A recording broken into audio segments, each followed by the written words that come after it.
រឿងកៃកៃកូនកំប្រុកដែលចេះចែករំលែកនៅក្នុងព្រៃឥន្ធនូដ៏ស្រស់ស្អាតមានកូនកំប្រុកទូចមួយឈ្មោះកៃ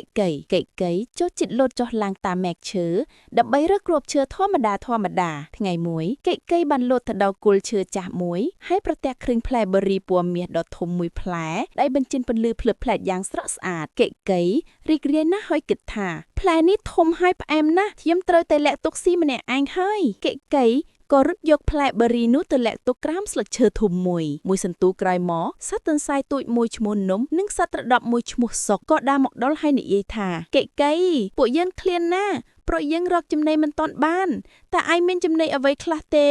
កៃឆ្លើយទាំងស្ទាក់ស្ទើរថាអត់ទេខ្ញុំអត់មានអ្វីទាំងអស់តែផ្លែបឺរីមាសនោះនៅតែបញ្ចេញពន្លឺតិចកិច្ចចេញពីក្រោមស្លឹកឈើ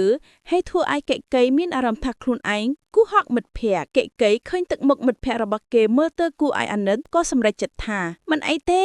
យើងត្រូវតែចែកគ្នាកៃក៏យកផ្លែបឺរីមាសនោះមកហើយបេះជាចំណិតតូចចែកឲ្យមិត្តភក្តិអ្វីដែលគួរឲ្យភ្ញាក់ផ្អើលនោះគឺរាល់ពេលដែលកៃបេះមួយចំណិតផ្លែបឺរីមាសនោះក៏រីកធំឡើងវិញយ៉ាងលឿនទីបំផុតពួកគេបានចែកផ្លែបឺរីដល់សត្វទាំងអស់ក្នុងព្រៃ